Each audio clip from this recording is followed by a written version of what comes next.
저는 격차가 더 벌어질 거라고 봐요. 김민석 쪽으로 격차가 더 벌어지고, 지금 뭐 최대 이벤트가 당대표 선거이기 때문에 여론조사가 이제 이틀 사이에 많이 쏟아져 나왔습니다. 오늘 이제 스트레이트 뉴스에서 여론조사 나왔죠. 예. 저의 이론이 거의 정확하다. 털레반 30%. 제가 그랬잖아요. 털레반 30%다. 그래서 당대표 적합도 조사를 했는데 김민석 총리 32%, 정청래 27.2%. 참 저는 진짜 천재인 것 같아. 대충 때려 맞췄는데도 털레반 30%. 이거 거의 데이터로 확인이 되잖아요. 그러니까 털레반 외에는 다 김민석 아니면 송영길로 교통정리가 돼버린 거예요. 교통정리가 돼버렸다 이제. 그 27%니까 거의 뭐 30% 나온 거지 이거는. 그러니까 딱 털레반만 남은 상황이 된 거예요 얘네들이. 그래서 얘네들이 분열 협박을 한다고 그래도 여기에 끌려다니면 안 되고 나갈 테면 나가라 라는 배짱을 가지고 밀어붙여야 됩니다. 그래서 완전히 잔당까지 소탕을 하고 민주당에서 잔뿌리까지 다 드러내야 돼요. 그리고 털레반 중에도 90%는 그렇게 완전 무지능 상태는 아니에요. 문체 상태는 아니다. 이재명 정부를 공격하기 시작하면은 빠져나옵니다. 이건 진짜 아니구나 이러면서 빠져나오고요. 자, 양자 대결 보실까요? 양자 대결은 거의 과학이죠.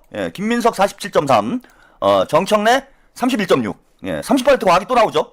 그러니까 정금자 30%하고 털레반 30%는 과학이에요. 그러니까 전체 유권자 중에, 우리나라 유권자 중에 30%는 제가 정금자, 이거 잘 모르시는 분들도 있을 텐데 이것도 제가 만들어준 별명입니다. 정치적 금치산자. 개새끼를 공천을 해도 빨간당 찍는 이 유권자가 30%예요.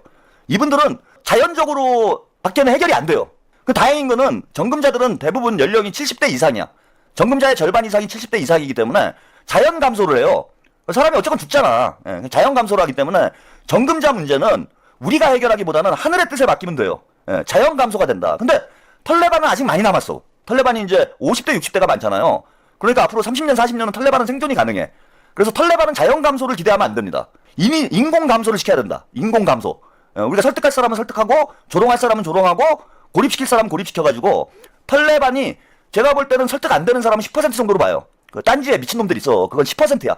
그러니까 털레반 30% 중에 10%가 그러니까 1% 내지 2%. 지금 조국당 지지율 있잖아요. 그거는 감소가 안 돼요. 근데 1%나 2%는 상관이 없잖아. 영향을 안 미치잖아요. 그냥 놔두면 돼요. 그래서 나머지 90%를 돌려 세워야 된다. 그게 우리가 앞으로 해야 될 일이고 제가 해야 될 일입니다. 그래서 김민석, 정청래, 이제 김민석 쪽으로 힘이 확 쏠리죠. 송영길 의원이 당대표를 나가야 된다 이런 주장을 하시는 분들도 있는데 이재명 대통령님이 김민석 총리 쪽으로 확 힘을 실어주면서 정신 번쩍 차린 사람들이 많아진 거예요. 그래서 김민석 총리는 47%까지 나오고 그 다음에 송영길 후보는 36%니까 지금은 이제 김민석 쪽으로 가야죠. 그죠? 여론조사만 봐도 이제 이렇게 나오고 이제 시작이에요. 이제 시작이기 때문에 저는 격차가 더 벌어질 거라고 봐요. 김민석 쪽으로 격차가 더 벌어지고 정청래는 조금 야금야금 줄어들 겁니다. 지금 31%인데 당대표 선거 과정에서 30% 이하로 내려가게 될 거다. 정상적으로만 가면은. 자, 이렇고요. 다른 여론조사도 비슷하게 나옵니다. 조원 CNI가 여론조사를 한 게 있어요. 이건 이제 천지일보 여론조사인데, 자, 양자 대결에서 민주당 지지층 플러스 무당층이에요. 이건 이제 당원대회에 참여하는 사람인데 김민석 29.1, 정청래 23.5, 송영길 19.7이죠. 송영길과 김민석을 합치면 50% 넘어가죠. 거의 대세가 기울었다라고 봐야 됩니다. 그리고 양자 대결에서는 김민석 47.3, 정청래 31.6, 그 다음에 송영길 33.2, 정청래 27.7. 뭐 비슷하게 나옵니다. 그죠? 스트레이트 뉴스하고 이제 비슷하게 나오고요. 그 다음에 뉴스 토마토에서 어제 발표된 거죠. 자, 여기 보시면은 김민석 대 송영길 대 정청래. 그러면 김민석 24, 정청래 18.4, 송영길 15.8 해서 이건 전체적으로 수치가 적긴 한데 거의 비슷한 구도가 유지가 됩니다. 그래서 김민석이 정청래를 오차범위 밖에서 앞서는 결과 나오고요. 진보층으로 가면은 김민석이 32.7, 정청래가 27.9, 그 다음에 송영길이 21.1. 50% 넘어가죠? 민송이 50%가 넘어갑니다. 그 다음에 민주당 지지층으로 보시면은 김민석이 3자 구도인데도요. 김민석이 40.1, 그 다음에 송영길이 24.0, 정청래가 22.9가 나와요. 송영길과 김민석을 합쳐서 64%가 나옵니다. 그러니까 정청래는 거의 끝났다라고 봐야죠. 끝났다라고 봐야 된다. 지금 이재명 대통령께서 기자간담회를 한 게 월요일이니까 지금 빠르게 반영이 되고 있는 거예요. 그러니까 다음 주 여론조사가 되면은 제가 볼 때는 격차가 더 벌어질 그럴 가능성이 상당히 높습니다. 그래서 여러분들이 여론조사에 응답을 잘 해주셔야 돼요. 지금 많은 분들이 유령당원 문제, 1인 1표제 이런 것 때문에 걱정을 하시잖아요. 얘네들이 장난질을 칠까봐. 물론 여러 가지 조치가 있어야 돼요. 소영길 의원이 얘기했듯이 일단은 중립지도부 구성을 해야 됩니다. 정청래가 사퇴를 하면은 사무총장과 등등 중립적인 인물들로 교체를 좀 해야 되는 게 하나 있고요.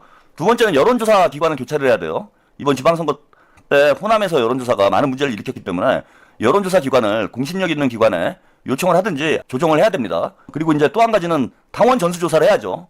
당원 지금 명부가 의심스러운 부분들이 있기 때문에 이번에 유권자를 확정을 하면서 당원 명부를 검토를 해야 되고요. 예, 이거 확실히 확인을 해야 됩니다. 그럼에도 불구하고 여러분들이 하실 수 있는 건 뭐냐면 그건 이제 당 지도부에서 해야 될 일이고 여러분들이 하실 일은 여론조사에 적극적으로 응답을 해서 격차를 많이 벌려야 돼요. 최대한 격차를 벌려야 된다. 그래야 당원 투표에서 이상한 결과가 나오게 되면은 우리가 판을 뒤집을 수가 있습니다. 그러니까 여론조사가 엇비슷하게 나오면 안 돼요, 절대. 그래서 당원 투표에서 김민석 후보가 여론조사에서 압도적인 지지를 받는데 선거를 까보니까 이게 전혀 여론조사와는 다른 결과가 나온다. 이렇게 되면 이제 조사에 들어가야 되는 거죠.